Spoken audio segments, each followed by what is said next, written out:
ओंकारं संयुक्तं नित्यं ध्यायन्ति योगिनः कामदं मोक्षदं चैव ओंकाराय नमो नमः। तिरुवनतिलयं देवं वन्दितातिविनुदं परिपुञ्जम् ओछौ अनुपेयावो भवे जनानंद जननीयो। बोले पार्श्वनाथ भगवान की जय, चौबीसों भगवान की जय। बोले आचार्य कार्तिकेय महाराज की जय। बोले आचार्य गुरु विद्यासागर जी महाराज की जय। बोले आचार्य समय सागर जी महाराज की जय।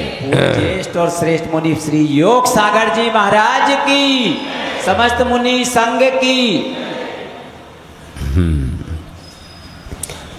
आज इस चतुर्मास के प्रारंभ में यह महाग्रंथ, बृहद महाग्रंथ कार्तिकेय अनुपरीक्षा आप लोगों के भावनाओं के अनुसार आज प्रारंभ कर रहे हैं, जो कि यह वीर शासन जयंती आज से वीर भगवान का तीर्थ प्रवर्तन प्रारंभ हुआ था।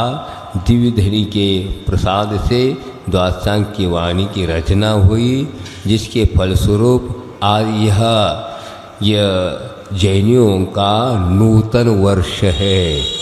इसको नूतन वर्ष मानते हैं दो प्रकार से।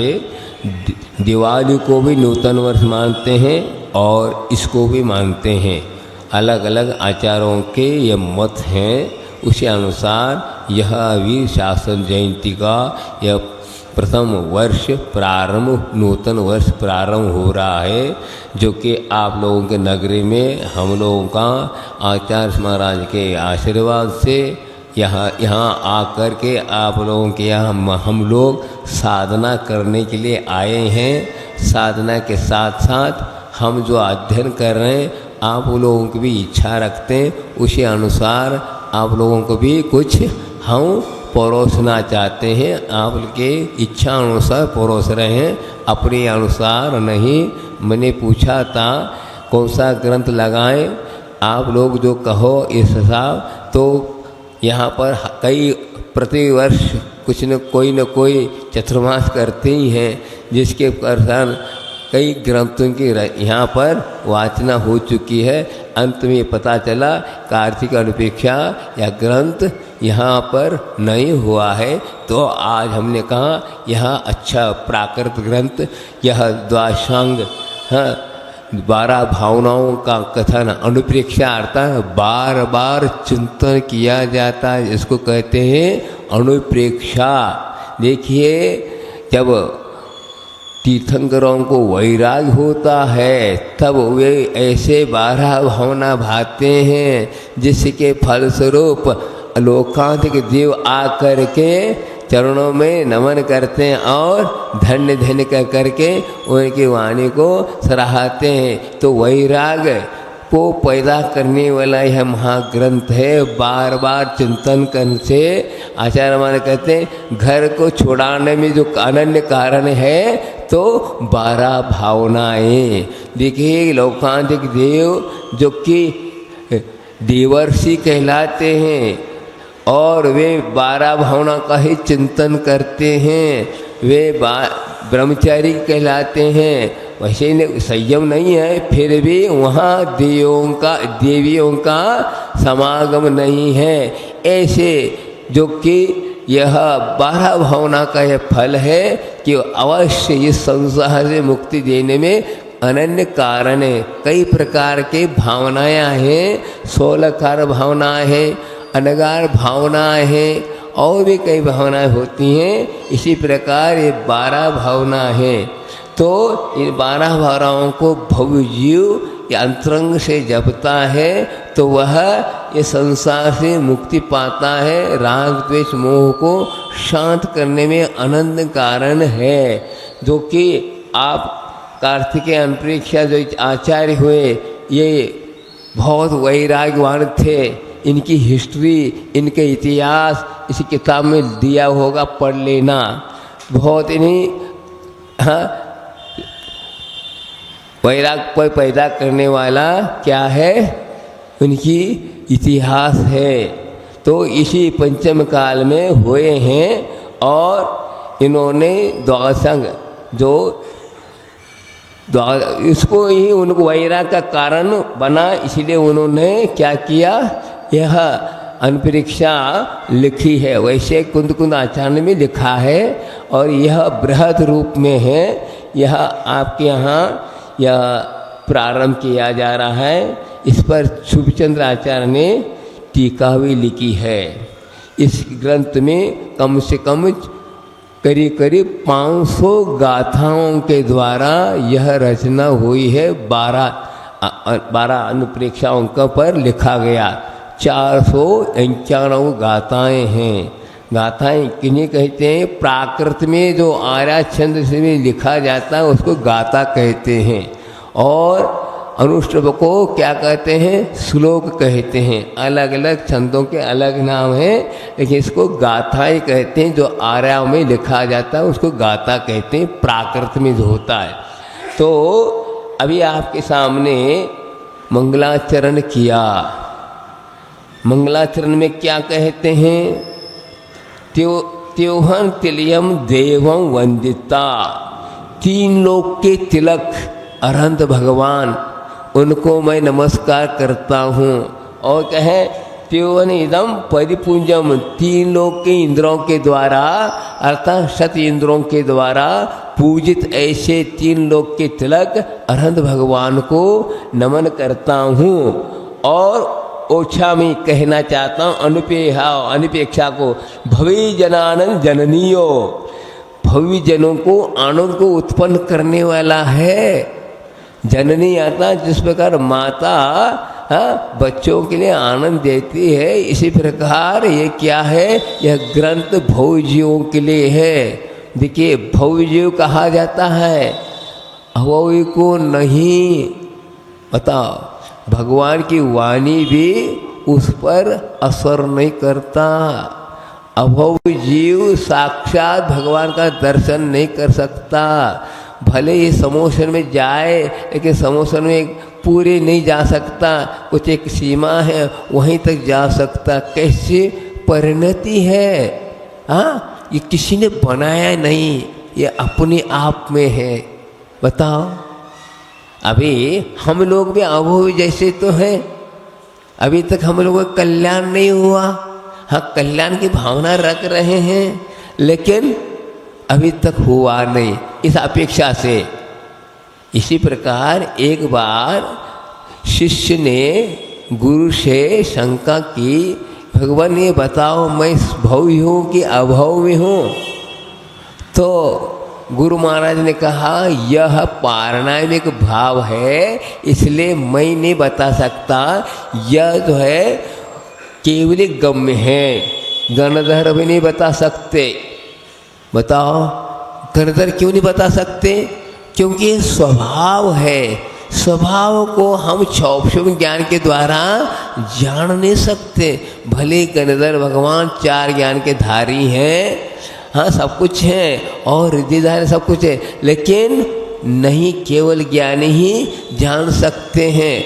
भले ही मिथ्या दृष्टि समय दृष्टि पहचान अलग चीज़ है, लेकिन अभव्य अलग चीज़ है। देखिए, भव्य भी मिथ्या दृष्टि होता है और अभव्य भी मिथ्या दृष्टि होता है, लेकिन उसकी पहचान हम मिथ्या दृष्टि से कह करके अभव्य कह नहीं सकते। समझे? भव्य भी मिथ्या दृष्टि होता है, वो भी अभव्य होता है, लेकिन एक ऐसी मिथ्या दृष्टि है जो वे आगे उनकी उन्नति हो नहीं सकते। अभव्य उसी को कहते हैं, न भवितम योग्य अभव्य, होने की क्षमता नहीं। क्या होने की क्षमता नहीं? सम्य दर्शन आदि रत्नत्र की उत्पत्ति होने की क्षमता जिसमें नहीं, उसको कहते हैं अभव्य। इसकी पहचान एक लिए बताते हैं कि आप जानते हैं मूंग जानते हैं? तो मूंग को आप फुलोएंगे, कुछ फूलते हैं, फूल जाएंगे, और कुछ फूलते ही नहीं। बताओ, जो फूलते हैं उनको क्या कहना? सीझते हैं, वे क्या हैं? सही है, और वे नहीं सीझते, उनको घोड़ू मूंग कहते हैं। भले उसी आकार के हैं, सब कुछ हैं, लेकिन सीझते नहीं। हाँ, पैदा तो हुए, बोया गया था, सही, लेकिन उसमें कुछ ऐसे धान आता मूंग वैसे पैदे हो गए, इनको बोया नहीं जा सकता न सिजाया नहीं जा सकता, लेकिन उसको पीसने के बाद तो खा सकते हैं, सीधे सीधे खा नहीं सकते। इसी प्रकार यह कहलाते हैं। इसी प्रकार संसार में अनेकों जीव हैं, उसमें इस प्रकार के भी हैं जो कभी मोक्ष को प्राप्त नहीं करेंगे। बताओ ये कौन ने बताया? भगवान ने बताया। षटखंडागम में एक गाथा आती है, अति अनंता जीवा जैन पत्तोत्सान परिणामो भाव कलंक पौरा निगोदवासम न मुंचंती।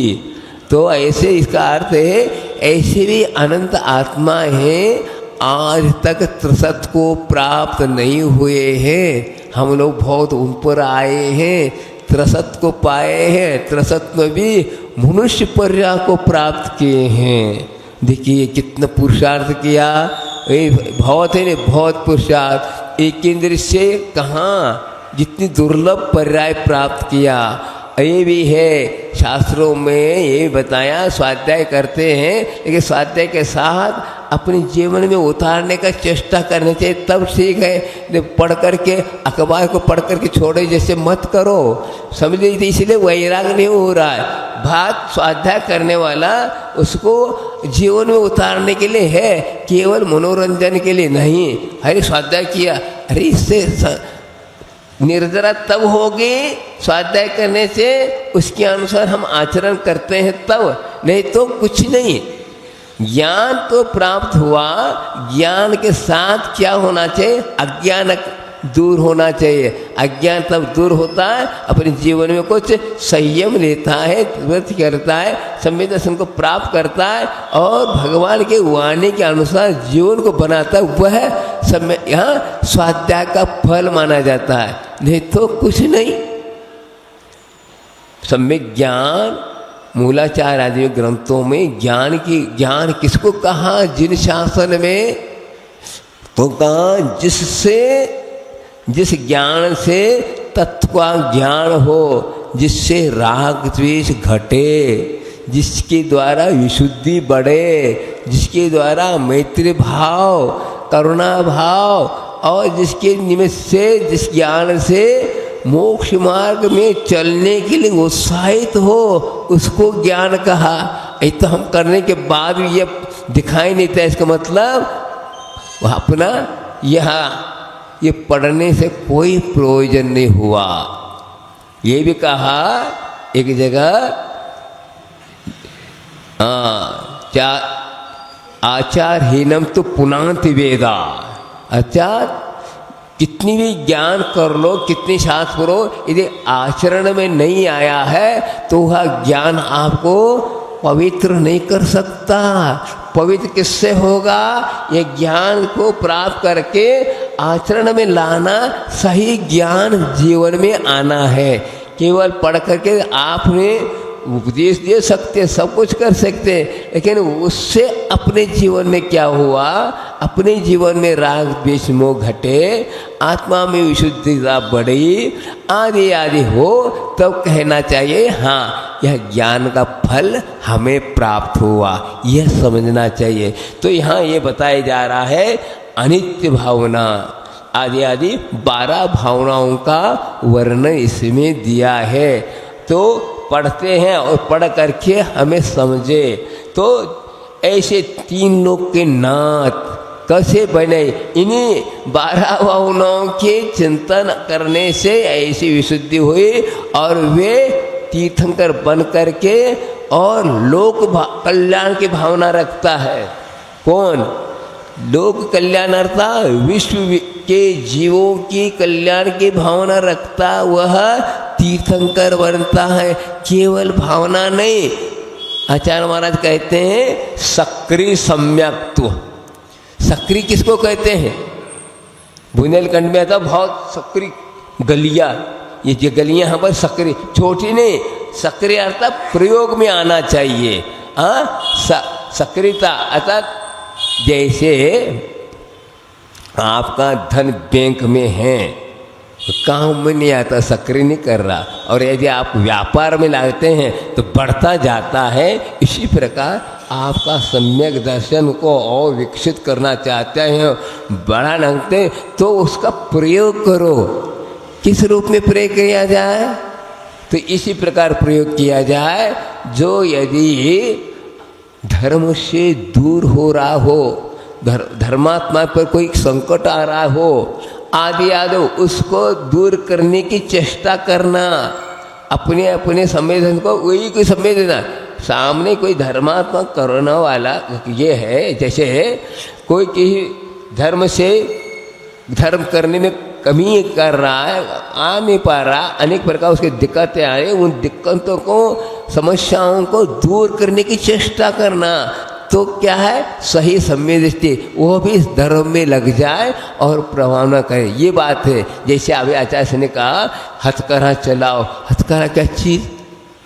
हाँ, कोई गरीब है, उसको है अर्थ की समस्या है आदि आदि, उसके लिए एक हथकरघा दे दिया, उसे सिखा दी, तो उसके क्या हो गया, जीवन निर्वाह होने लगा और वह क्या करने लगा, धर्म भी करने लगा।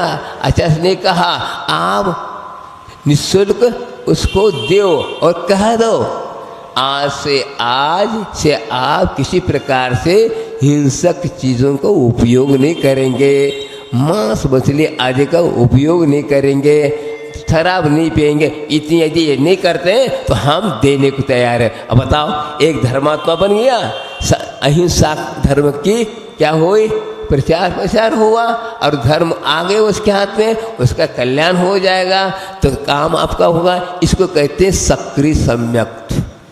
ये है केवल हाँ करने, केवल उपदेश करने से नहीं होगा, उसको जैसे ट्रीटमेंट करते हैं ना, ट्रीटमेंट इस प्रकार करना चाहिए, तब आपका सही संवेदन माना जाएगा। नहीं तो नहीं, आपका है ठीक है, लेकिन वास्तविक तो कल्याण की भावना रखता है, मैं स्वार्थी नहीं होना है, निस्वार्थ होते हैं। ये कि जैसे आप लोग पूजा करते हैं तो पूजा करते हुए ये भाव कैसा भाव कि आप क्या बोलते हैं, मम जन्म जरा मृत्यु विनाशना जलम निरुपामति, सा कहते हैं। ऐसा मत कहिए, मम मत कहिए, सर्वेशाम। अब बताओ क्या हो गया, इसमें आप भी आ गए और सब क्या हो गए। बताओ, औरों के कल्याण की भी भावना भाव, उनका होना या न होना, लेकिन आपका तो कल्याण होगा। समझे, मेरी भावना में ही तो बोलते हैं सुखी रहे जीव जगत के, रटी रटी की बात है। लेकिन समझो इसको कि सबके कल्याण की भावना रखो। जैसे आप सुख शांति चाहते हैं, उसी प्रकार सब जीव इस संसार में देहदारी सब पीड़ित हैं, सबको कल्याण हो, आत्मा का हित का कल्याण हो, ये भावना भाना है। इसलिए कहा गया गुणशो प्रमोदम। क्यों कहा, गुणवान को देख करके हर्षित हो जाओ, अनुकंपा, हाँ, दुखी जीवों को देखकर क्लिष्टेषु, हाँ, जो क्लिष्ट अर्थात जो दुखी है उसको दुख दूर करने की चेष्टा करो। ये धर्मात्मा का संविदृष्टि का लक्षण है। तो इसीलिए इस प्रकार के उपदेश से क्या होगा, उसके लिए भी सहानुभूति, इसको कहते हैं, इसी को कहते हैं सहानुभूति देना चाहिए। हर व्यक्ति सहानुभूति देने से वो भी क्या होगा, धर्म मार्ग पर आएगा। तो हम लोग भी तो आप लोगों को संबोध रहे हैं, आप लोगों को भी सहानुभूति दे रहे हैं, प्रोत्साहन दे रहे हैं। इसका तात्पर्य क्या, आप भी मोक्ष मार्ग बन जाए, आपके भी कल्याण हो जाए। यही भावनाओं को लेकर के हम साधु संत भविष्य जीवों को भगवान तक उपदेश देते हैं, किसी प्रकार की इच्छा न रखते हुए।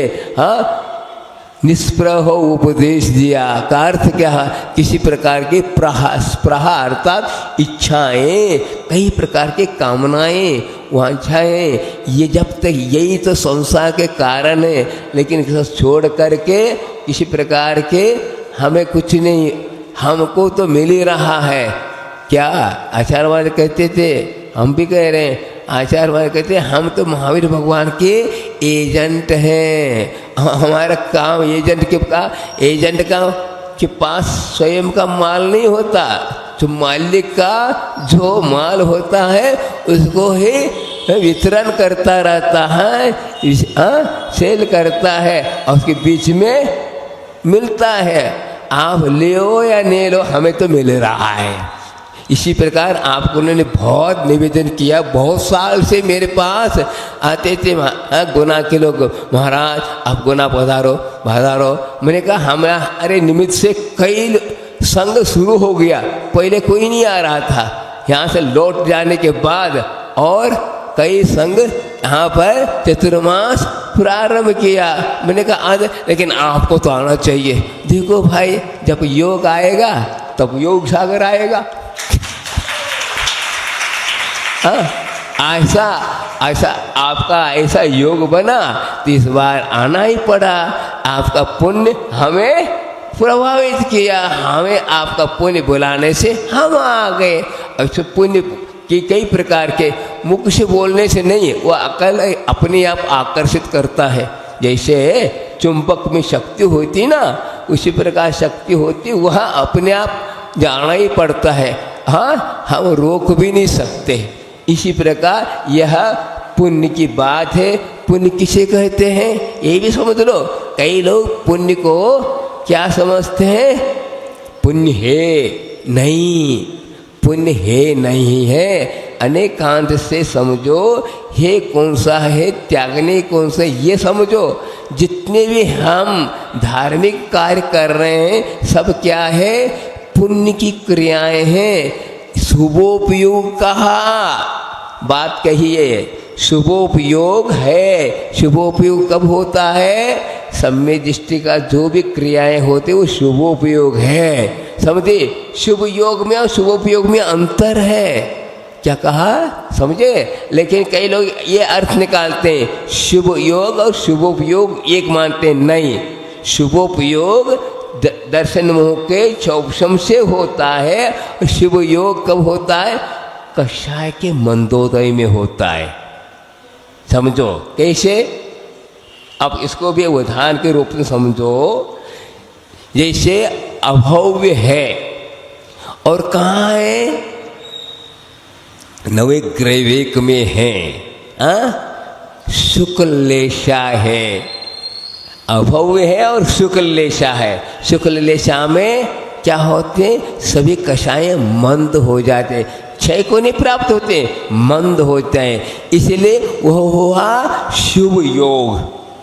लेकिन उपयोग क्या है, अशुभोपयोगी है। क्योंकि जब तक शुभ मिथ्यात्व का उदय रहेगा तब तक वह भले ही क्रियाएं अच्छी कर रहा है, लेकिन शुभोपयोग नहीं, शुभोयोग है। लेकिन सम्य दृष्टि का जो भी क्रिया होगी वह शुभोपयोग है। और अब समझो, श्रेणिक राजा है, छाये सम्य दृष्टि, कहाँ है, नरक में। वह उसका उपयोग तो शुभोपयोग है, लेकिन योग कौन सा है, अशुभ योग। बताओ, अब ये के पास एक सा है क्या, नहीं। योग इसलिए कि कषाय के कारण थारी मारी कर रहा है, मारपीट कर रहा है, आदि आदि नहीं है। ये सोच लो, क्या भरत चक्रवर्ती छाये सम्य दृष्टि थे और बाहुबली पर चक्र चलाया। उस वक्त कौन सा योग, अशुभ योग रहा। उपयोग में तो शुभोपयोग है। बताओ, क्रिया है ऐसी हो रही है। तो ये है, ये इसलिए समझना जरूरी है। जब मैं बताता हूँ और रूप में, देखिए ये क्या कहलाएगा, कायकृत अशुभोपयोग, मार दूंगा। ये क्या हुआ, कायकृत अशुभ योग हुआ। और हाथ जोड़ा भगवान के सामने या जय जयंत करना, क्या हुआ, शुभ योग हुआ। और ऐसे बैठ जाना शुद्धोपयोग है। क्रियाएं समाप्त। तो हम शुद्धोपयोग को पूर्ण करने से पूर्व क्या जरूरी है, शुभोपयोग को अपनाना, भगवान की वाणी को, हाँ, उनकी स्तुति वंदना, उनकी अर्चना, उनके बताए हुए वाणी के अनुसार चारित्र को अपनाना, ये सब क्या मोक्ष मार्ग पर चलना क्या है, सब शुभोपयोग है।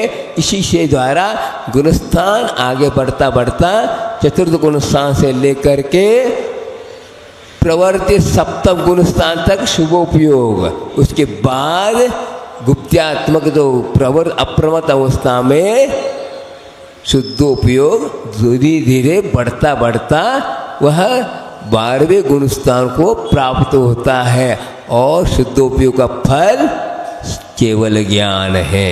ये भी यहाँ तक है, इसके बाद भी नहीं, क्या और काम करना होगा। शुद्धोपयोग का फल क्या है, केवल ज्ञान। लेकिन केवल ज्ञान को अपने प्राप्त नहीं करना है, हमें क्या प्राप्त करना है, मुक्ति प्राप्त करना है।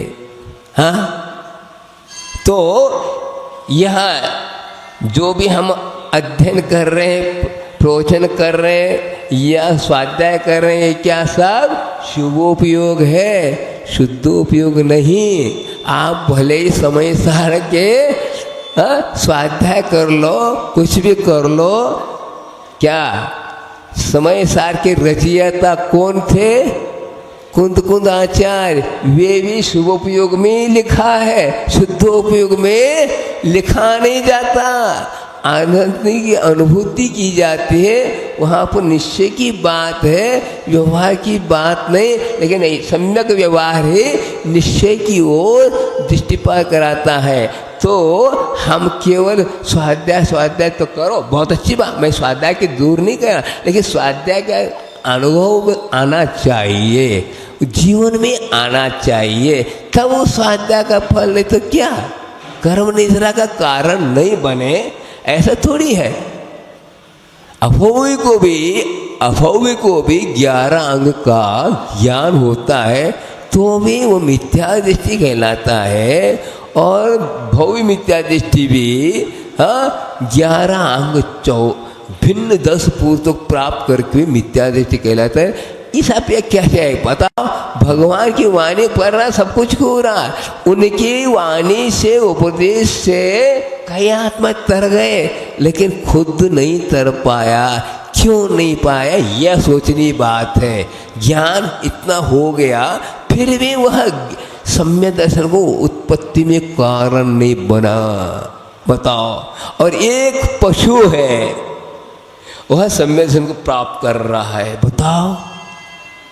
और संयम को धारण करता है।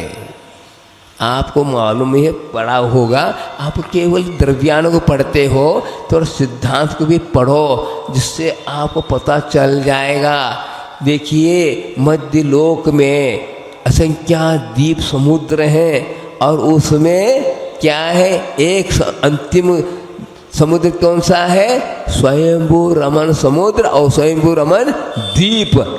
स्वयंभू रमन द्वीप में असंख्यात पशुएं हैं, और वे संयमी है, सम्य दृष्टि है। बताओ, वहाँ कोई मनुष्य जा नहीं सकता, मुनि महाराज जा नहीं सकते, हाँ, और रिद्धिधारी मुनिराज नहीं जा सकते, केवली और तीर्थंकर भी नहीं जा सकते। केवल 2.5 द्वीप में ही मुनिराज रहते हैं, तो उनको कहाँ से प्राप्त हुआ? निसर्ग सम्य दर्शन होता है, जाति स्मरण होता है, आदि आदि के निमित्त से क्या हो जाते हैं, संयमी हो जाते हैं, सम्य दर्शन को प्राप्त करते हैं। बताओ कैसा?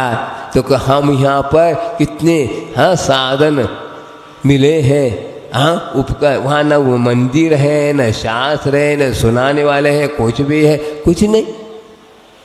लेकिन हो रहा उपादान की विशेषता, यहाँ पर सब निमित्त मिलने के बाद भी उपादान में कमी होने के कारण हमारे भाव क्या नहीं हो पा रहे, इतने पढ़ने के बाद भी हो नहीं पा रहा है। तो हमें वो भाव, उस प्रकार के ज्ञान करो। एक जगह लिखा है, बहुत अच्छा एक गाता है, क्या है, इसमें ये भाव है कि इतना ज्ञान है अपार, अंतो हाँ अंतोनंत सुदीनम कालो थो वयम च दुम्मे हा तन्निवर सिक्ति जवम जम जम मरणम खयम खुनई। अर्थात क्या हुआ, अंतोनंत सुदीन, श्रुत का कोई पार नहीं, अपार है। अंतोनंत सुदीन कालो तो हुआ, हम लोगों को उम्र कितना है, थोड़ा सा है, तो ऐसी स्थिति में क्या करोगे, इतना अपार ज्ञान कर हो नहीं सकता, और उम्र इसी में चली जाएगी। और साथ साथ वक्र बुद्धि वाले हैं, तर्क वितर्क करते हैं, आदि आदि करते हैं, फिर क्या होगा, वही हम तो दुर्मति वाले हैं। इसलिए तन्निवर जिक्षिक किए हुआ उसी को सीखना चाहिए जिससे जन्म जरा मृत्यु का नाश हो। बाकी सब ठीक है, जिससे अपने को क्या करना चाहिए, उसी को ग्रहण करो जिससे जन्म जरा मृत्यु का नाश हो। तो आशा को प्राप्त करे की जरूरत नहीं, आपको जो है मुख्य तो क्या है, तो आसंग पार्टी भी क्या करते हैं, कई बार होता है। लेकिन अभी पंचम काल में, अभी बोलने में और भूल गया, महावीर भगवान की मोक्ष होने के बाद इस धरती पर दिव्य देशना को सुनाने वाले कोई नहीं हुए, सामान केवली हुए। कौन, गौतम कंदर को और स्वर्णभद्र और जम्बू स्वामी आदि की 3 अनुबद्ध केवल हुए, और अनुबद्ध अर्थात बिना बंधन। देखिए अनुबद्ध केवल किसे कहते हैं, देखिए महावीर भगवान को निर्वाण की प्राप्ति, तो गणधर भगवान को केवल ज्ञान की प्राप्ति, और गणधर भगवान को मुक्ति की प्राप्ति, सुधर्म आचार्य को केवल ज्ञान की प्राप्ति, और सुधर्मा को निर्वाण की प्राप्ति, जम्बू स्वामी को क्या हुआ, निर्वाण केवल ज्ञान की प्राप्ति। यह अनुबद्ध कहलाता है। बताओ कैसा कर्म है, उन्हीं से जुड़ा है। और कुछ ऐसे अनुबद्ध, कोई मतलब नहीं, उनको मोक्ष हो रहा है। अभी तो पढ़ने में ही आए, एक जगह पढ़ा था मैंने, भगवान महावीर के समोसरण में 11 गणधर थे। उनमें से 3 गणधरों के बारे में आता है। 8 गणधर क्या हुए, भगवान के रहते हुए मुक्ति प्राप्त कर ली, अर्थात वह अनुबद्ध केवली हुए। अब ये बात कहना चाहता हूँ, इसके अलावा आप लोग मंगलाचरण में पढ़ते हैं कि गणधर देवा प्रति गणदेवा का अर्थ क्या होता है। गणधर तो हैं, जैसे 11 गणधर थे, उनमें प्रमुख गणधर कौन, गौतम गणधर, बाकी 9-10 क्या है, प्रति गणधर। अब समझ लो, गणधर को, प्रथम गणधर को क्या हुआ, मुक्ति हो गई, तो दूसरा आएंगे उस स्थान पे, उनके हजार ये कहलाते। इसलिए गणधर और प्रति गणधर को अंतर नहीं, क्रम है, इसलिए वो लिया है। लेकिन उतना ही ज्ञान सबको है, सब कुछ है। लेकिन अब दीक्षाएं हो जाती हैं, समझ 11 गणधर, 11 मुनि महाराज हो गए, तो प्रथम द्वितीय कहते हैं उसी प्रकार, लेकिन तो पूरा का पूरा उनको मुनि कहते हैं। इसी प्रकार गणधर भी पूरा पूरा ज्ञान रखते हैं। हाँ, उनको पहला ज्ञान प्राप्त हुआ इसलिए प्रथम हो गए, लेकिन प्रति गणदेवा इसी प्रकार होता है। कई लोगों के आयु खत्म हो गया तो गणधर को मुक्ति हो गई, बुद्धसुर आ जाएंगे, ऐसा तो सुनने में एक जगह पढ़ाने में आया। हो सकता अपने यहाँ अभी तक आगम में पढ़ने में नहीं आया कि 8 गणधर मुक्ति कहाँ से प्राप्त किए, ये कहीं आया नहीं। लेकिन कब हुआ, ऐसा लगता है महावीर भगवान से पहले उनको मुक्ति हो गई, यह माना जा सकता है। तो कहने का तात्पर्य है, ये सब ज्ञान हुआ, सब कुछ हुआ, लेकिन अपने को ज्ञान का फल यही है, वही राग उत्पन्न होना चाहिए, समता उत्पन्न होना चाहिए, तभी यह क्या है, कार्यकारी है, अन्यथा नहीं। इसलिए स्वाध्याय करते वक्त अपने को ये ख्याल और रखो जिस प्रकार सम्यक दर्शन के 8 अंग हैं, उसी प्रकार सम्यक ज्ञान के भी 8 अंग हैं। उनमें कई वेद ऐसे आते हैं कि कोई हम स्वाध्याय कर रहे हैं तो स्वाध्याय से पूर्व हमें ये ध्यान रखना, प्रतिज्ञा करना, कुछ त्याग करना चाहिए, तब हम स्वाध्याय का सही क्या होगा, फल मिलेगा। नहीं तो नहीं। हम पढ़ रहे हैं लेकिन त्याग के साथ।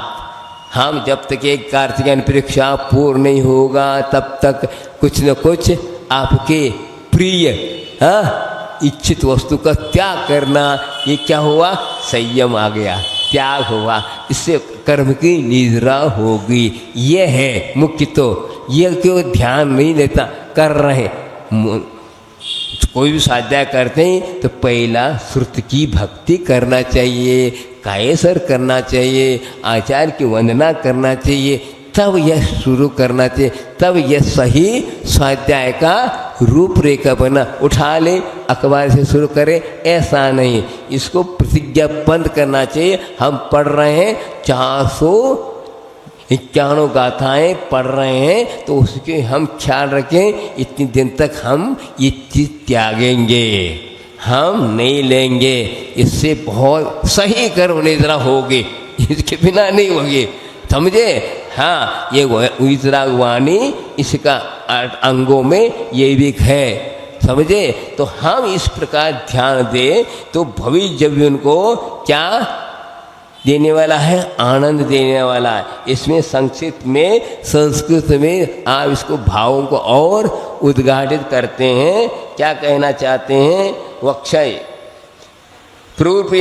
प्रूपयश्यामि, प्रूप न करता हूँ परीक्षा, क्या है, अनु पुनः पुनः प्रेक्षणम चिंतनम स्मरणम नित्यादि स्वरूपानाम मीति अनुप्रेक्षा। पुनः पुनः बार बार क्या चिंतन करना। आप देखिए, किसी को, कई लोगों का हमको चिंतन करना नहीं आता, हम बताते हैं आपको कैसे। आपको तो इतना तो आता है, राजा राणा छत्रपति हाथी की अनुस्वार, मरना सबको एक दिन, अपनी अपनी बात, इसका अर्थ करो ना। हाँ, राजा हो या रंक हो, जो भी इस धरती पर हैं वे सब मृत्यु को प्राप्त होंगे। कोई यहाँ पर अमर नहीं है, भले तीर्थंकर भी क्यों न हो, अनंत शक्तिशाली भी क्यों न हो, कितनी भी, हाँ, वो भी इस संसार में रह नहीं सकता। 33 सागर के उम्र ले हुए जो अहमिंद्र हैं, सर्वार सिद्धि के देव हैं, वे कितनी शक्तिशाली है मालूम है। उनके पास इतनी शक्ति है, 3 लोग को डमरू के समान हिलाने की शक्ति है। वो भी काल के गाल में चला जाता है। बताओ क्या रहा, बताओ, काल में ऐसी शक्ति है। काल कौन सा काल, आयु कर्म आपका नाश को प्राप्त हो रहा है। तो ये बताया जा रहा है, इसी प्रकार अन्य पदार्थ भी मिट रहे हैं, समझे। सब पदार्थ मिट रहे हैं, परिवर्तन का नाम मिटना है। हाँ, एक सा बने नहीं रहना है। पुद्गल हो, धर्म हो, अधर्म मिट रहे हैं। मुख्य तो पुद्गल और जीव के बारे में कथा किया जा रहा है। हर पदार्थ स्वतंत्र है, परिणमन कर रहा है, परिणमन कर रहा है। ये शरीर क्या है, पुद्गल है, हाँ, वो परिणमन कर रहा है। इसलिए क्या, आप कितनी भी उसको खिला पिलाओ, वह मिटेगा ही, वह कभी बन के नहीं रहना है। क्या हुआ, यह है शरीर का नाम क्षरण को प्राप्त होता है, उसका नाम शरीर। एक बार की बात है, बताओ, शब्दों में कितना चमत्कार है, शब्द शब्द में कितना अर्थ का भेद है। कैसा, 2 मित्र थे, एक साथ पढ़ते थे, पढ़ने के बाद 25 साल के बाद अलग अलग अपने घर चले गए। एक बम्बई चला गया, एक कलकत्ता चला गया। दोनों अच्छे जौहरी थे, लेकिन आपस में बहुत मित्रता थी। मित्रता होने की कारण अलग अलग गए, मिले नहीं। जब वृद्धावस्था हो गई, 85 साल के हो गए दोनों, अर्थात कितने साल के बाद मिल रहे, 60 साल के बाद विचार कर रहे हैं। और बड़े विद्वान थे वे लोग।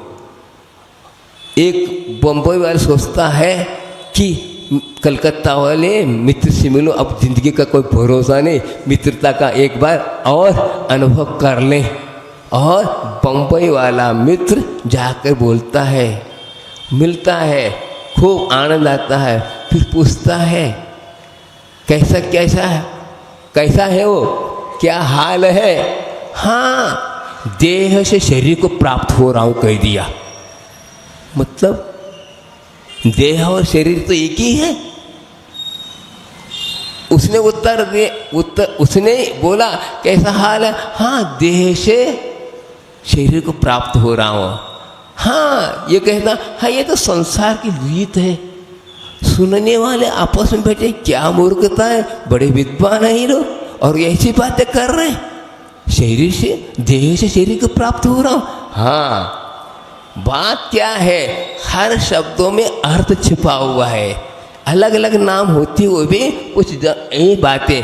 देह अर्थात होता जवानी, हष्टपुट संचय को प्राप्त होता है, उसको कहते हैं देह। अब मैं वृद्ध हो गया, अतः शरीर जो है क्षरण को प्राप्त हो गया, इसलिए कहा उसने देह से शरीर को प्राप्त हुआ। बताओ, वही शब्द है, शब्द शब्द में अंतर है। और सुन रहे कोई लोग मूर्ख कह रहे हैं, लेकिन सही है।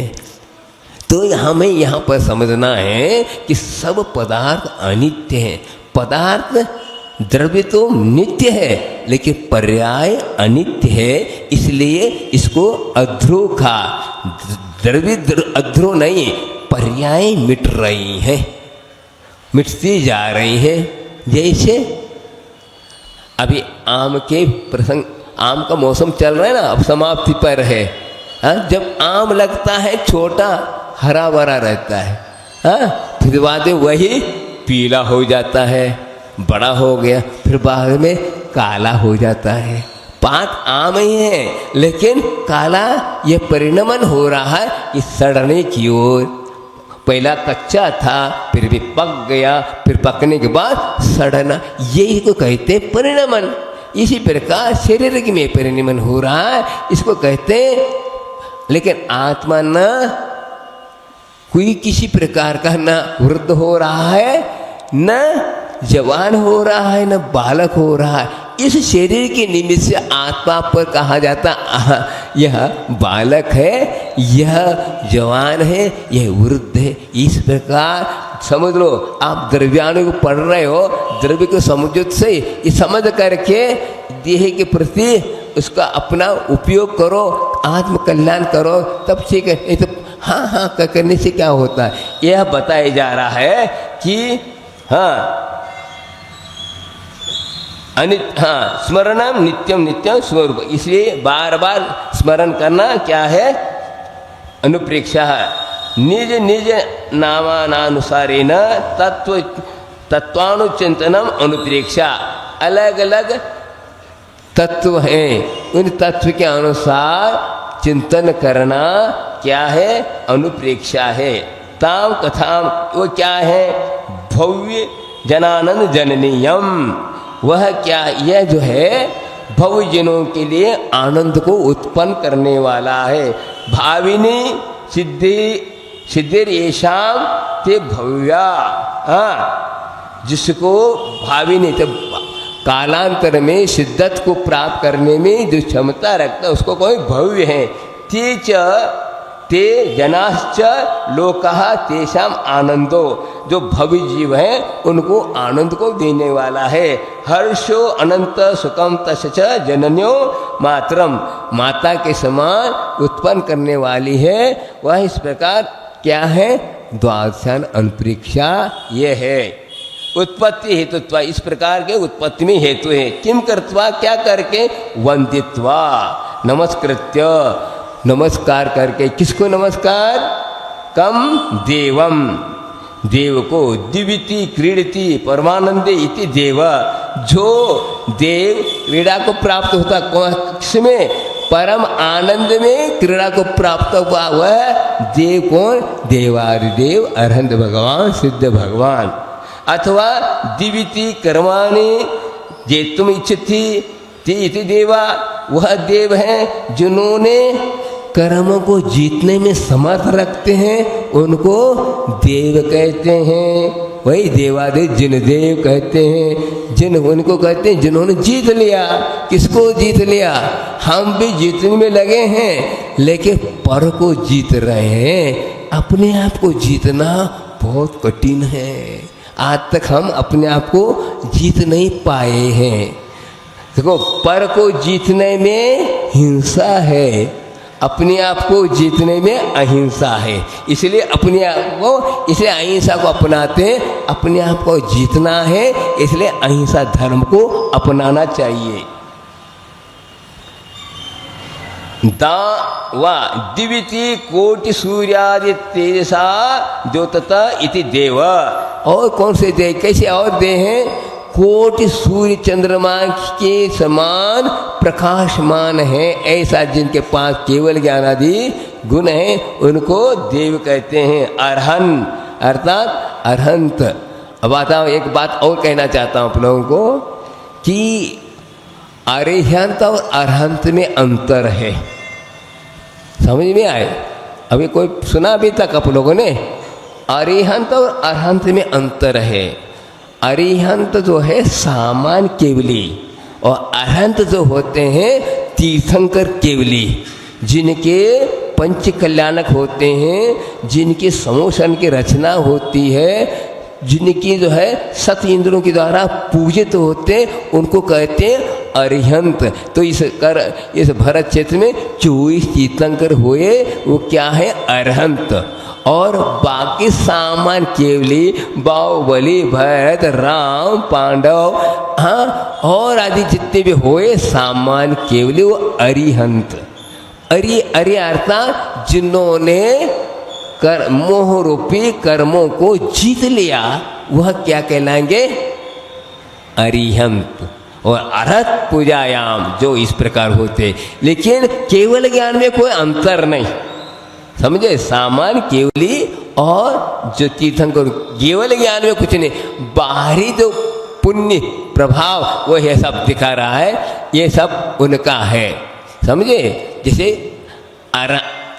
आचार और साधु में क्या अंतर? इतना ही अंतर है। तो आचार्य महाराज साधु क्या अपने आप की साधना कर रहे हैं, और आचार्य जो है खुद की साधना करते, दूसरों को भी साधना कराते, उनको आचार्य कहते।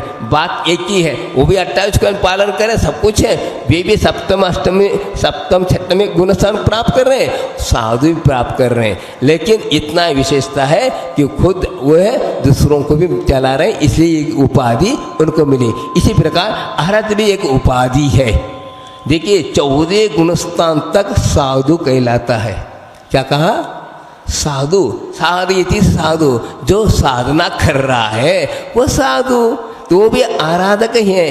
आराध्य तो केवल सिद्ध भगवान है, क्यों? लेकिन अरहंत भगवान के सामने भी सिद्ध है विशेष, क्योंकि अभी भी वो ध्यान कर रहे हैं, आदि कर रहे हैं, इसलिए भी वे भी आराधक है। हमारे सामने तो आराध्य हैं और उनके सामने तो आराधक है। जब तक देह में रहेंगे तब तक साधक माने जाएंगे। देखिए, और एक बात कहना चाहता हूँ, समय सार कारण समय सार कहाँ तक कहा जाता है मालूम है? 14वें गुणस्थान के अंत तक कारण समय सार है। समय सार को पढ़ने वाले समझ लो। क्या आज हम लोग अपने आप को 4थे गुणस्थान में हम घटा रहे? नहीं, कारण समय सार। जब तक कारण है तब कार्य नहीं। जो ही वह गुणस्थान समाप्त हुआ तो समाप्त होता है। तो समय ज़्यादा हो गए और भी अब तो 4 माह में बात करना ही है, एक ही दिन में थोड़ी बातें सब करना है। हाँ, तो दिविति धर्म विवाहं विदिताति इति देव। और जो देव जो है वो भी है धर्म के व्यवहार को देते हैं, धर्म को देते हैं, इसलिए वे देव हैं। दिविति इति लोकम लोकम गच्छति इति जानाति इति गत्यर्थम इति ज्ञानार्थम। गत्यर्थ को ज्ञानार्थक एक अर्थवाचक कहलाते। तो तीन लोक को जानते हैं इसलिए वे देव हैं। इति देव सिद्ध परमेष्टि। सिद्ध परमेश कौन? सिद्ध परमेश भी हैं और अनंत भगवत में दिविति। हाँ, अवा दिविति स्तोति स्वच्छ द्रुपमिति देव सूरी पाठक साधु रूपत्व। इनको भी देव कहा। उनको सूर्य अर्थात आचार्य उपाध्याय साधु भी क्या चिद्रूप की स्तुति करते हैं। अतः सिद्ध परमेश्वर की शुद्ध आत्मा की स्तुति वंदना आदि करते, इसलिए वे भी देव है। किस प्रकार कहें? इद्रक्षम और किस प्रकार त्रिभुवन तिलकम और किस प्रकार वे तीन लोक के तिलक हैं। त्रिभुवने जगत्रये तिलकम एव तिलक। तीन लोक में तिलक के समान। तिलक कहाँ लगाया जाता है? सबसे ऊपर। इसी प्रकार तीन लोक में श्रेष्ठ हैं, इसलिए वे तिलक हैं। गच्छति इत्वा अतः जानते हैं। वह पुनः फिर कीदृशकम और किस प्रकार त्रिभुवने इंद्र परिपूजम। तीन लोक के इंद्रों के द्वारा पूजित हैं, इसलिए वे देव कहलाते हैं। इसलिए कहते हैं देवादि देव अलग है। देवा चतुर्निकाय अलग चीज है। सुनो, देवा चतुर्निकाय अलग चीज है, ये देव अलग चीज है। देव चतुर्निकाय जो है देव गति के नाम करके उदय में वो देव कहलाते हैं। और ये कर्मों के 6 करने के बाद जो प्राप्त होता है वह देवादि देव कहलाते हैं। इसलिए देव के चरणों में भी देव लोग आते हैं। तीन लोग के द्वारा देवों के द्वारा पूजित होते हैं। ऐसे अनंत परमेश्वर सिद्ध परमेष्टि हैं। परिपूजम समानता पूजम अर्चितम, चारों ओर से पूजित को प्राप्त होते हैं। अतः द्वादश प्रेक्षा नाम मात्र उद्देश्यों गात्र द्वैनक दर्शते। आगे को उत्तर का है इस प्रकार यह मंगलाचरण आपके सामने प्रारंभ हुआ। कल से प्रत्येक महाराज एक क्रम से इस ग्रंथ को आपके सामने इस ग्रंथ का व्याख्यान करेंगे। बोले आचार्य गुरु विद्यासागर जी महाराज की। बोधि समाधि परिणाम शुद्धि स्वात्मोपलब्धि सुख सिद्धि चिंतामणि चिंतित वस्तुदाने त्वावंद माने सुमास देवी।